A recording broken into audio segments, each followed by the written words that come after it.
warahmatullahi wabarakatuh. Kembali berjumpa dengan saya, Hersun Arif dari Forum News Network. Dukungan, simpati, dan solidaritas berdatangan menyusul penahanan Imam Besar Front Pembela Islam Habib Rizik Syihab di Polda Metro Jaya. Bentuknya macam-macam. Di beberapa daerah ada yang mendatangi Polsek, mendatangi bahkan mendatangi Polres, kemudian juga membuat video-video berupa dukungan dan menyatakan akan berangkat ke Jakarta. Begitu juga sejumlah orang telah bersiap-siap untuk berangkat ke Jakarta, ada yang datang rombongan dan ada juga yang datang sendiri-sendiri. Di Ciamis, Jawa Barat yang dikenal sebagai basis Gerakan 212, tentu Anda tidak lupa pada waktu itu sejumlah santri dari Ciamis melakukan long march ke Jakarta pada waktu aksi 212 tahun 2016. Kali ini ribuan santri, ribuan orang mendatangi Polsek Ciamis dan mereka berunjuk rasa menyatakan ketidakpuasannya dan menuntut dibebaskannya Habib Rizik Syihab. Minta kepada dunia, kalau punya iman, kalau punya hati nurani, tatkala cucu Nabi disakiti, pasti akan ikut sakit. Cucu Nabi didolimi, pasti akan sakit hati. Kalau punya iman, lebih rela mencopotkan jabatan daripada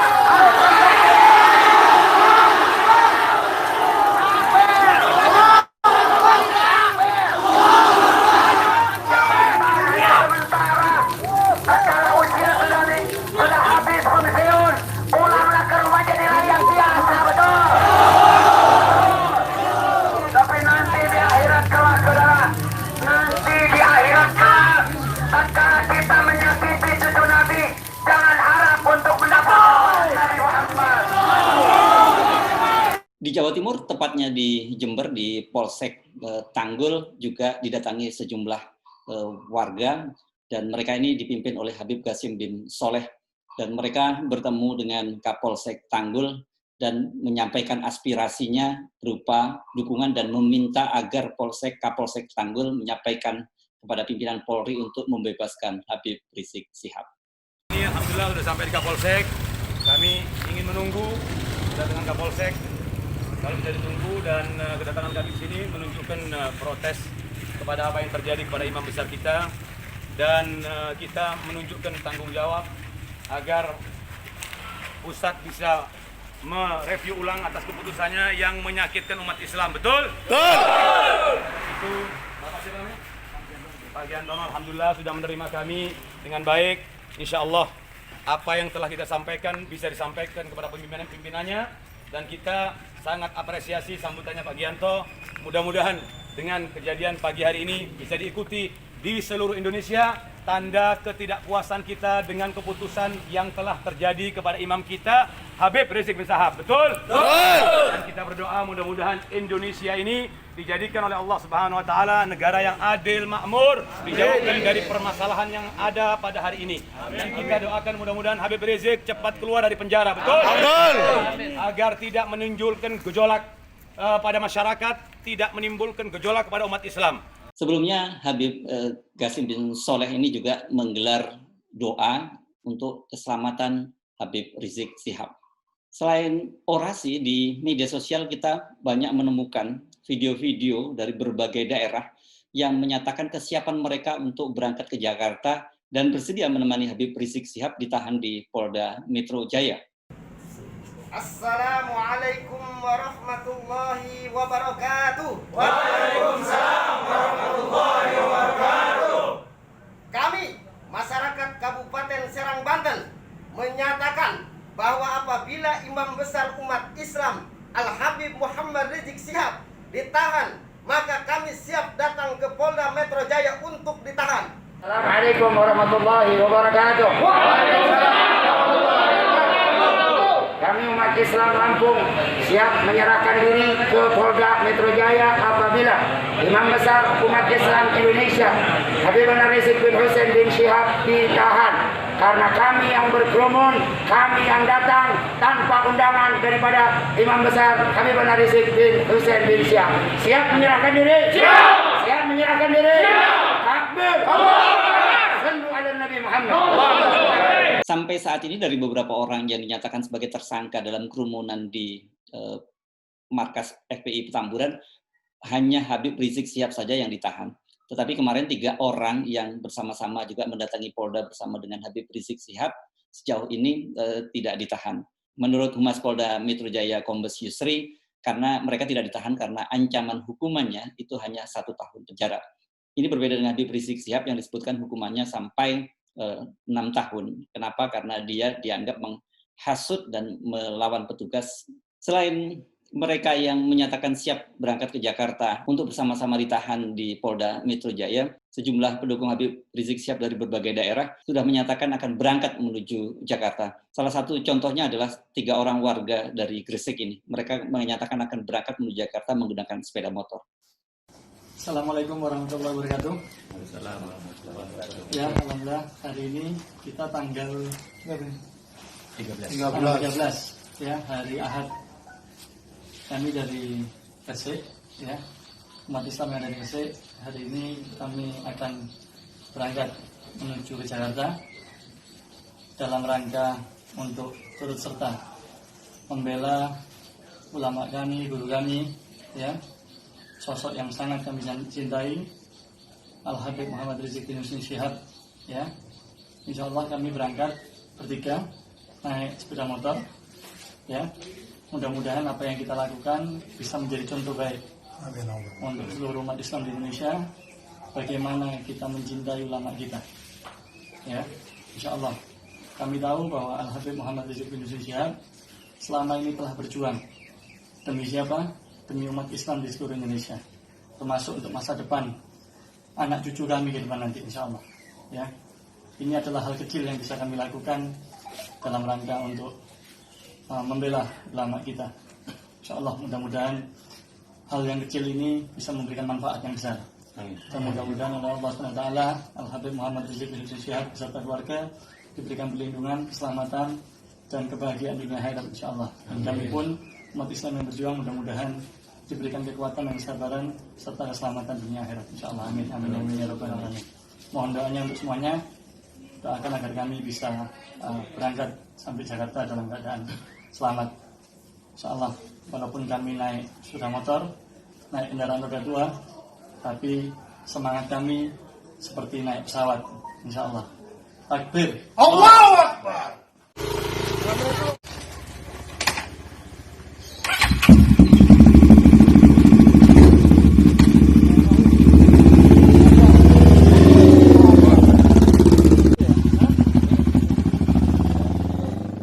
Jumlah massa yang berdatangan ke Jakarta ini diperkirakan akan sangat besar. Setidaknya kalau kita bercermin dengan pada waktu kedatangan Habib Rizik Syihab ketika baru saja kembali dari Arab Saudi pada tanggal 10 November lalu.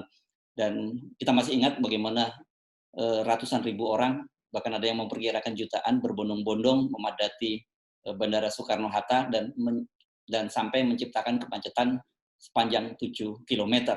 Kedatangan para pendukung Habib Rizik Syihab ke Jakarta dari berbagai daerah ini selain harus diantisipasi oleh petugas, tentu juga oleh para koordinator, terutama para pengurus Front Pembela Islam dan simpatisannya. Mengapa? Karena tidaknya yang perlu kita perhatikan saat ini kan bagaimanapun juga sedang masa pandemi. Di Jakarta, angka penularan virus sekarang sedang sangat tinggi-tingginya. Karena itu tentu saja kalau sampai Anda datang ke Jakarta, yang harus dihindari jangan sampai membuat kerumunan yang luar biasa besar. Tetapi ini saya kira memang agak sulit dihindari. Yang paling penting tentu saja Anda harus menggunakan masker dan menjaga jarak semaksimal mungkin. Yang kedua, tentu saja yang perlu kita ingatkan adalah menjaga keselamatan. Dan yang ketiga, yang sangat penting, jangan sampai mudah dihasut atau terprovokasi. Tidak menutup kemungkinan dengan kerumunan massa yang begitu besar, ada kelompok-kelompok yang tidak bertanggung jawab, yang mencoba memprovokasi dengan tujuan chaos. Karena itu yang juga berikutnya yang harus dipertimbangkan adalah kedepankan rasio, jangan terlampau terbakar emosi. Kita tentu saja paham karena kecintaan Anda pada Habib, tentu kadang-kadang Anda berpikir tidak rasional. Berikutnya yang jangan dilupakan, meskipun unjuk rasa, solidaritas semacam itu dijamin oleh undang-undang, dijamin oleh konstitusi berupa kebebasan berekspresi, tetapi Anda harus tetap memperhatikan koridor hukum. Kepada para petugas, aparat kepolisian maupun militer yang nanti akan membantu pengamanan, harusnya kita imbau untuk bersikap bijak, lebih mengayomi warga. Tidak perlu lagi terjadi tragedi seperti di kilometer 50, cukuplah 6 orang anak bangsa gugur, jangan ditambah-tambah lagi, karena ini akan menjadi duka cita nasional. Mengapa kita sepertinya menghadapi jalan buntu, atau bahkan memilih jalan buntu? Bagaimanapun kita ini adalah sesama anak bangsa, tidak perlu saling berhadapan-hadapan, kemudian zero sum game, semua menang atau kalah. Ini semangat yang saya kira mesti kita singkirkan jauh-jauh. Tentu saja kami menghimbau aparat untuk berlaku lebih persuasif dan akomodatif terhadap masa yang akan datang ke Jakarta. Kesempatan ini untuk membela ulama, membela zuriyah Nabi, supaya kita sampai ke surga Firdaus. Amin. Presi, saya sampaikan pesan satu kali lagi. Kami datang ke sini untuk menggantikan Habibana. Betul? Tolong bukakan pintu saya saat ini. Siap? Siap masuk ke saya? Siap kemana masuk ke saya? Ayo maju satu langkah. Maju satu langkah. Maju satu langkah. Kami akan meminta masuk ke Presiden Jokowi tentu tidak boleh terus berdiam diri begitu saja. Benar bahwa Presiden baru saja menyampaikan pernyataannya. Tetapi pernyataan Presiden dinilai banyak kalangan tidak cukup memadai. Apalagi kalau kita lihat video-video yang diposting oleh Sekretariat Presiden, kelihatannya statement ini tidak dirancang dengan baik. Kesannya itu seperti tidak sengaja, atau dalam bahasa media seperti doorstop. Jadi Presiden Jokowi sedang berkendara, sedang olahraga pagi pada hari Minggu, dikawal oleh para pengawalnya, kemudian dia tiba-tiba berhenti dan kelihatannya dihadang oleh media. Dan kemudian Presiden menyampaikan pernyataannya. Pernyataan ini sendiri dianggap tidak cukup memadai dan tidak menjawab berbagai harapan dari publik, yakni Presiden menyatakan keprihatinannya. Dari statement Presiden terlihat bahwa Presiden tetap mengambil posisi jalan keras untuk menghadapi publik. Ini perlu saya tegaskan bahwa negara kita, Indonesia, ini adalah negara hukum. Oleh karena itu, hukum harus dipatuhi dan ditegakkan. Untuk apa? Untuk melindungi kepentingan masyarakat, melindungi kepentingan bangsa dan negara. Jadi sudah merupakan kewajiban aparat penegak hukum untuk menegakkan hukum secara tegas dan adil.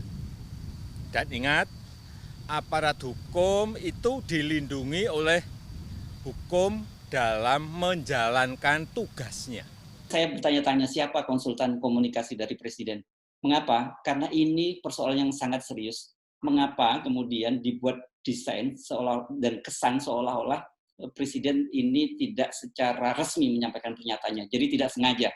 Hanya setelah olahraga, dihadang oleh wartawan atau biasa dikenal sebagai doorstop interview, dan kemudian Presiden menyampaikan pernyataannya. Saya kira ini dari sisi komunikasi publik kurang tepat. Karena ini sekali lagi soal serius yang tidak hanya menjadi perhatian nasional, tapi menjadi perhatian dunia internasional. Jadi selain persoalan masa depan anak bangsa, keutuhan bangsa, integrasi bangsa dipertaruhkan, ini juga nama baik Indonesia di mata internasional sedang dipertaruhkan. Jadi tidak pada tempatnya kemudian Presiden memberikan keterangan seperti seolah-olah tidak sengaja. Sekali lagi kalau kita perhatikan baik-baik apa yang disampaikan oleh Presiden tadi, baik setting atau lokasi peristiwanya, kemudian delivery-nya, cara menyampaikannya, dan kontennya, isinya sendiri tidak dirancang dengan sangat baik. Jadi seolah-olah itu kebetulan saja. Jadi bukan soal yang serius yang harus disampaikan Presiden mengadres kepada publik. Melalui forum ini, sekali lagi saya tidak bosan-bosannya mengingatkan kepada Presiden, memohon kepada Presiden, tunjukkanlah ulas asih Bapak Presiden kepada anak-anak bangsa. Mereka adalah anak bangsa kita sendiri, bagian dari bangsa Indonesia yang keselamatannya maupun hak-haknya harus Bapak jamin. Mereka bukan musuh, mereka adalah anak bangsa kita sendiri. Mereka tidak harus dihadapi dengan jalan kekerasan dengan mengerahkan aparat bersenjata. Mereka bukan musuh negara, mereka sekali lagi anak bangsa yang keselamatan dan masa depannya harus Bapak ayomi dan lindungi.